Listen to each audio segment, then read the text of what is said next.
അസ്സലാമു അലൈക്കും വറഹ്മത്തുള്ളാഹി. ബിസ്മില്ലാഹിർ റഹ്മാനിർ റഹീം. പ്രിയപ്പെട്ടവരെ, സൂറത്തുൽ കഹ്ഫിലെ 8 ആയത്തുകളാണ് നാം പഠിച്ചത്. ഇനി 9 മുതൽ 26 വരെയുള്ള ആയത്തുകളിൽ ഗുഹാവാസികളുടെ കഥ എന്ന പേരിൽ അറിയപ്പെടുന്ന പുണ്യാത്മാക്കളായിരുന്ന ഏതാനും യുവാക്കളുടെ ചരിത്രമാണ് വിവരിക്കുന്നത്. അവരുടെ ചരിത്രത്തെക്കുറിച്ച് ഒരു ലഘു വിവരണമാണ് അനുബന്ധ ക്ലാസ് ആയിക്കൊണ്ട് ഈ ആയത്തുകൾ പഠിക്കുന്നതിന് മുമ്പ് പറയുന്നത്. ഈ സൂറത്തിന് അൽ കഹ്ഫ്, ഗുഹ എന്ന് പേര് നൽകപ്പെട്ടിരിക്കുന്നത് ഈ പറയുന്ന ചരിത്ര സംഭവം ഈ സൂറത്തിൽ വിവരിക്കുന്നത് കൊണ്ടാണ്. നബി സല്ലല്ലാഹു അലൈഹി വസല്ലമയുടെ ശത്രുപക്ഷത്തുണ്ടായിരുന്ന ഖുറൈശികൾ ജൂതന്മാർ പറഞ്ഞു കൊടുത്തതനുസരിച്ച് നബി സല്ലല്ലാഹു അലൈഹി വസല്ലമയോട് 3 ചോദ്യങ്ങൾ ചോദിച്ചു. അതിലൊന്ന്, ഈ യുവാക്കളുടെ ചരിത്രത്തെക്കുറിച്ച് താങ്കൾ പ്രവാചകനാണെങ്കിൽ ഒന്ന് വിശദീകരിക്കുക എന്നാണ്. മറ്റൊന്ന്, ഈ സൂറത്തിൽ തന്നെ പറയുന്ന പടിഞ്ഞാറോട്ടും കിഴക്കോട്ടും പടനയിച്ച നീതിമാനായ രാജാവിൻ്റെ കഥ താങ്കൾക്കറിയുമോ എന്നായിരുന്നു.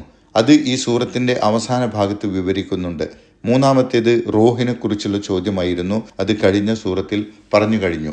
ഈ ചോദ്യങ്ങൾക്ക് ഉത്തരം പറയാൻ അള്ളാഹുവിൻ്റെ വഹയി കിട്ടിയിട്ട് പറയാം എന്ന നിലക്ക് ഞാൻ നാളെ നിങ്ങൾക്ക് പറഞ്ഞു തരാം എന്ന് നബി സല്ലല്ലാഹു അലൈഹി വസല്ലം അവരോട് മറുപടി പറഞ്ഞു. പക്ഷേ ഇൻഷാ അള്ളാഹു ഉദ്ദേശിച്ചാൽ എന്ന് നബി സല്ലല്ലാഹു അലൈഹി വസല്ലം അപ്പോൾ പറഞ്ഞിരുന്നില്ല. നബി സല്ലല്ലാഹു അലൈഹി വസല്ലം ഉദ്ദേശിച്ചതുപോലെ പിറ്റേ ദിവസം അള്ളാഹു അതിന് മറുപടി കൊടുത്തില്ല എന്ന് മാത്രമല്ല, ദിവസങ്ങൾ കടന്നുപോയി. മറുപടിയില്ലാത്തപ്പോൾ ശത്രുക്കൾ നബി സല്ലല്ലാഹു അലൈഹി വസല്ലമയെ പരിഹസിക്കുവാൻ തുടങ്ങി. ഇൻഷാ എന്ന് പറയാതെ ഞാൻ നാളെ പറയാം എന്ന് പറയാനുള്ള അവകാശം നബി സല്ലല്ലാഹു അലൈഹി വസല്ലമയ്ക്കില്ല, മറ്റാർക്കുമില്ല എന്ന് നബി സല്ലല്ലാഹു അലൈഹി വസല്ലമയെ പഠിപ്പിക്കുന്നതിനു വേണ്ടിയാണ് ഈ കാര്യങ്ങൾ വിവരിക്കുന്ന വഹയി വൈകിയത് എന്ന് പണ്ഡിതന്മാർ വിശദീകരിച്ചിട്ടുണ്ട്.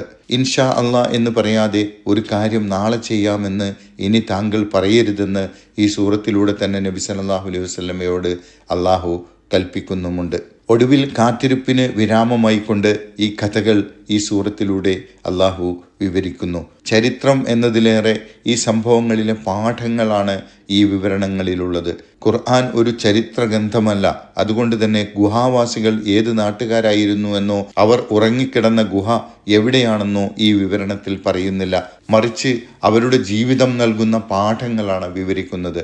കുറച്ച് പുണ്യവാന്മാരായിരുന്ന യുവാക്കൾക്ക് അള്ളാഹുവിൽ വിശ്വസിച്ചുകൊണ്ട് ജീവിക്കാനുള്ള തങ്ങളുടെ അവകാശം തങ്ങളുടെ നാട്ടിലെ ബഹുദൈവാരാധകനും ധിക്കാരിയുമായിരുന്ന രാജാവ് നിഷേധിച്ചപ്പോൾ രാജാവിൻ്റെ ഉപദ്രവത്തിൽ നിന്നും രക്ഷ തേടി ഒരു ഗുഹയിൽ അവർ അഭയം തേടുന്നതും 300-ലധികം വർഷം ആ ഗുഹയിൽ അള്ളാഹു അവരെ സുരക്ഷിതരായി ഉറക്കിക്കിടത്തിയതും അള്ളാഹുവിൻ്റെ അത്ഭുത ദൃഷ്ടാന്തങ്ങളിൽപ്പെട്ടതായി വിവരിക്കുകയാണ് ഈ കഥയിൽ. 300-ലധികം വർഷങ്ങൾക്ക് ശേഷം അവർ ഉറക്കത്തിൽ നിന്ന് ഉണരുമ്പോൾ ഏതാനും സമയം ഉറങ്ങിയതുപോലെ മാത്രമാണ് അവർക്ക് അനുഭവപ്പെട്ടത്.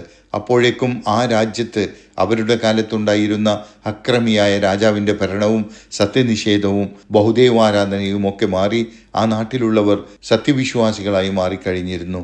ഇതൊന്നും ഇവർ അറിഞ്ഞിരുന്നില്ല. ഉണർന്നെഴുന്നേറ്റ യുവാക്കളിൽ ഒരാൾ തങ്ങളുടെ കയ്യിലുണ്ടായിരുന്ന നാണയവും കൊണ്ട് ഭക്ഷണം വാങ്ങാനായി പട്ടണത്തിലേക്ക് പോയി. 300-ലധികം വർഷങ്ങൾക്ക് മുമ്പുള്ള നാണയം കണ്ട് നാട്ടുകാർ അദ്ദേഹത്തോട് കാര്യങ്ങൾ അന്വേഷിച്ചു. അദ്ദേഹം കാര്യം പറഞ്ഞപ്പോൾ, സംഭവം വിവരിച്ചപ്പോൾ ആ നാട്ടുകാരും നാട്ടിലെ പ്രധാനികളടക്കം എല്ലാവരും ഗുഹയിലെത്തി അവരെ സന്തോഷപൂർവ്വം സ്വീകരിക്കുകയും ബഹുമാനാദരവുകളോടെ ആലിംഗനം ചെയ്യുകയും ചെയ്തു. അതിനുശേഷം ഗുഹയിൽ തന്നെ പ്രാർത്ഥനാനിരതരായിക്കൊണ്ട് യുവാക്കൾ ഒന്നിച്ച് ഒരേ നിമിഷം മരണപ്പെട്ടു. നാട്ടുകാർ അവരെ ആ ഗുഹയിൽ തന്നെ ഖബറടക്കി. നാട്ടുകാർ അവിടെ ഒരു ആരാധനാലയവും ഉണ്ടാക്കി. യുവാക്കൾ ഉണരുകയും മരണപ്പെടുകയും ചെയ്ത ആ ദിവസം പിന്നീട് നാട്ടുകാർ ഒരു ആഘോഷ ദിനമാക്കി മാറ്റി. ഈ യുവാക്കൾ എത്ര പേരുണ്ടായിരുന്നു എന്നതിനെക്കുറിച്ചും എത്ര കാലം അവർ ഗുഹയിൽ വസിച്ചു എന്നതിനെക്കുറിച്ചുമുള്ള ആളുകൾക്കിടയിലുണ്ടായിരുന്ന തർക്കത്തെക്കുറിച്ചും അതിനെക്കുറിച്ചുള്ള യഥാർത്ഥ അറിവ് അള്ളാഹുവിനാണ് അറിയുക എന്നതിനെക്കുറിച്ചുമൊക്കെ ഈ കഥാവിവരണത്തിനിടയിൽ അള്ളാഹു പറയുന്നുണ്ട്. ഈ സംഭവം നടന്ന പശ്ചാത്തലത്തെക്കുറിച്ച് ചരിത്രകാരന്മാർ പറയുന്നത് ഈസാ നബിക്ക് ശേഷം 2-ാം നൂറ്റാണ്ടിലോ 3-ാം നൂറ്റാണ്ടിലോ ഒരു റോമൻ നഗരത്തിലാണ് ഇത് നടന്നത് എന്നാണ്. ആ നാട്ടുകാർ കടുത്ത വിഗ്രഹാരാധകരും ബഹുദൈവ വിശ്വാസികളുമായിരുന്നു. ഈസാ നബിയുടെ പ്രബോധനത്തിൻ്റെ സ്വാധീനം ആ നാട്ടിലുമെത്തിയപ്പോൾ കുറേ ആളുകൾ ഏകദൈവ വിശ്വാസികളായി. എന്നാൽ ക്രൂരനായ രാജാവ് പൊതുവിശ്വാസത്തിൽ നിന്ന് പിന്മാറി പഴയ വിശ്വാസത്തിലേക്ക് തന്നെ തിരിച്ചു പോകണമെന്ന് ഏകദൈവ വിശ്വാസികളോട് കൽപ്പിക്കുകയും അവരെ മർദ്ദിച്ചുകൊണ്ട് പഴയ വിശ്വാസത്തിലേക്ക് കൂട്ടിക്കൊണ്ടുപോകുവാൻ ശ്രമിക്കുകയും ചെയ്തു. എന്നാൽ ഈ പറഞ്ഞ യുവാക്കൾ തങ്ങളുടെ വിശ്വാസം ഒഴിവാക്കാൻ തയ്യാറില്ലാത്ത ഉറച്ച വിശ്വാസികളായിരുന്നു. അതുകൊണ്ട് തങ്ങളുടെ വിശ്വാസം സംരക്ഷിക്കാൻ വേണ്ടി അവർ ഗുഹയിൽ അഭയം തേടി.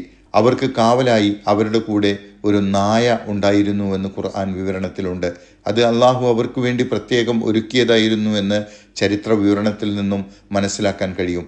ചരിത്രകാരന്മാർ ഈ നായയെക്കുറിച്ച് പറയുന്നത്, ചെറുപ്പക്കാർ ഗുഹയിലേക്ക് പോകുന്ന വഴി ഈ നായ അവരോടൊപ്പം ചേരുകയായിരുന്നു. അവർ എത്ര ആട്ടിയോടിക്കാൻ ശ്രമിച്ചിട്ടും നായ വിട്ടുപോയില്ല. ഒടുവിൽ അവർ ഗുഹയിലെത്തിയപ്പോൾ നായ ഗുഹാമുഖത്ത് അവർക്ക് കാവലിരുന്നു എന്നാണ്. ഗുഹയിലെത്തിയ ചെറുപ്പക്കാരുടെ കൂട്ടത്തിൽ ഒരാൾ പാത്തും പതുങ്ങിയും പട്ടണത്തിൽ വന്ന് ഭക്ഷണം വാങ്ങുകയും വിവരങ്ങൾ അന്വേഷിക്കുകയും ചെയ്തുകൊണ്ടാണ് കുറച്ചു ദിവസം തുടക്കത്തിൽ അവർ ഗുഹയിൽ കഴിഞ്ഞത്. അപ്പോഴാണ് രാജാവ് അവരെ അന്വേഷിച്ച് ഇറങ്ങിയിട്ടുണ്ട് എന്ന വിവരം അവർക്ക് ലഭിക്കുന്നത്. അവർ വല്ലാതെ ഭയപ്പെട്ടു. അപ്പോൾ അള്ളാഹു അവരെ മരിപ്പിച്ചതുപോലെ ഉറക്കിക്കിടത്തി. ഇതിനിടയിൽ യുവാക്കളുടെ മാതാപിതാക്കളെ ഭീഷണിപ്പെടുത്തിയും മർദ്ദിച്ചും രാജാവ് യുവാക്കളെക്കുറിച്ചുള്ള വിവരം മനസ്സിലാക്കിയെടുക്കുകയും രാജാവും കിങ്കരന്മാരും ഗുഹയുടെ ഭാഗത്തെത്തുകയും എന്നാൽ ഗുഹാമുഖം ഒരു പാറക്കല്ല് വീണ് അടഞ്ഞുപോയിരുന്നതുകൊണ്ട് യുവാക്കളെ കണ്ടെത്താൻ കഴിയാതെ പോവുകയും ചെയ്തു എന്ന് ചരിത്രരേഖകളിൽ വിവരിക്കുന്നുണ്ട്. ഈ ഗുഹ എവിടെയാണ് സ്ഥിതി ചെയ്യുന്നത്, ഏതു കാലത്താണ്, ഈസാ നബിക്ക് മുമ്പാണോ ശേഷമാണോ ഈ സംഭവം നടന്നത് എന്നതിലൊക്കെ ചരിത്രകാരന്മാർക്കിടയിൽ വ്യത്യസ്ത അഭിപ്രായങ്ങളാണുള്ളത്. യൂറോപ്പിലെ പല പ്രദേശങ്ങളിലുമുള്ള പല ഗുഹകളും അസ്ഹാബുൽ കഹ്ഫിൻ്റേതാണെന്ന് പറയുന്നുണ്ടെങ്കിലും ഏഷ്യയിലെ ജോർഡാനിലെ പെട്ര പട്ടണത്തിനടുത്ത് ഒരു മലമുകളിലുള്ള ഒരു ഗുഹാവാസികളുടെ ഗുഹ എന്ന പേരിൽ അറിയപ്പെടുകയും അവരുടെ ചരിത്രശേഷിപ്പുകൾ അവിടെ പ്രദർശിപ്പിക്കുകയും ആളുകൾ അവിടെ സന്ദർശിച്ചു കൊണ്ടിരിക്കുകയും ചെയ്യുന്നു. ഇക്കാര്യത്തിലുള്ള തർക്കമൊന്നും ഖുർആൻ പരാമർശിക്കുന്നില്ല. യുവാക്കളുടെ എണ്ണത്തെക്കുറിച്ചും അവർ ഉറങ്ങിക്കിടന്ന വർഷങ്ങളുടെ എണ്ണത്തെക്കുറിച്ചുമുള്ള തർക്കങ്ങൾ ഖുർആൻ പരാമർശിക്കുന്നുണ്ടെങ്കിലും അത് കൃത്യമായി ഖുർആൻ പ്രഖ്യാപിക്കുന്നില്ല. അതൊക്കെ ആളുകൾ കണ്ടെത്തിക്കോട്ടെ, അതല്ല ഈ ചരിത്ര വിവരണത്തിൽ പ്രധാനമായിട്ടുള്ളത് എന്നതുകൊണ്ടാണത്. ചരിത്ര വിവരണത്തിൽ പ്രധാനമായിട്ടുള്ളത് ഈ സംഭവ കഥയിലെ തത്വങ്ങളും ധർമ്മങ്ങളുമാണ്. സ്ഥിരതയോടെയും സ്ഥൈര്യത്തോടെയും ത്യാഗമനസ്സോടെയും ഏകദൈവ വിശ്വാസത്തിൽ ഉറച്ചു നിൽക്കുന്നവർക്ക് അള്ളാഹുവിൽ നിന്നുള്ള അത്ഭുതകരമായ സഹായം ഉണ്ടാവുമെന്നതാണ് ഈ കഥയിലെ മുഖ്യ പാഠം. അതിനുദാഹരണമാണ് 300-ലധികം വർഷങ്ങൾ ഉറങ്ങിക്കിടന്ന കാലത്ത് അവരുടെ ശരീരം നശിക്കാതിരിക്കാൻ വേണ്ടി അവർ ഉറക്കത്തിൽ ഇടയ്ക്കിടയ്ക്ക് അങ്ങോട്ടും ഇങ്ങോട്ടും തിരിഞ്ഞുകിടന്നതും ഗുഹയിലേക്കുള്ള സൂര്യപ്രകാശം അവർക്കാവശ്യമായ തോതിൽ അള്ളാഹു ക്രമീകരിച്ചതും കണ്ണുകൾ നശിക്കാതിരിക്കാനും മറ്റുമായി അവർ കണ്ണുകൾ തുറന്നു കിടന്ന് ഉറങ്ങിയതുമൊക്കെ അത്ഭുതത്തിൻ്റെ ഭാഗമായി ഈ ആയത്തുകളിൽ വിവരിക്കുന്നുണ്ട്. ഇൻഷാ അള്ളാഹ് ആയത്തുകൾ പഠിക്കുമ്പോൾ കൂടുതൽ കാര്യങ്ങൾ മനസ്സിലാക്കാം. അള്ളാഹു അവൻ്റെ ദീനിൽ പ്രതിബന്ധങ്ങളെ സധൈര്യം നേരിടാനുള്ള ഈമാനിക ശക്തിയും ത്യാഗമനസ്സും നൽകി നമ്മയും ഗസയിലടക്കമുള്ള ലോകത്ത് പ്രതിസന്ധി അനുഭവിക്കുന്ന എല്ലാ സത്യവിശ്വാസികളെയും അനുഗ്രഹിക്കുമാറാകട്ടെ. അസ്സലാമു അലൈക്കും വറഹ്മത്തുള്ളാഹി വബറകാതുഹു.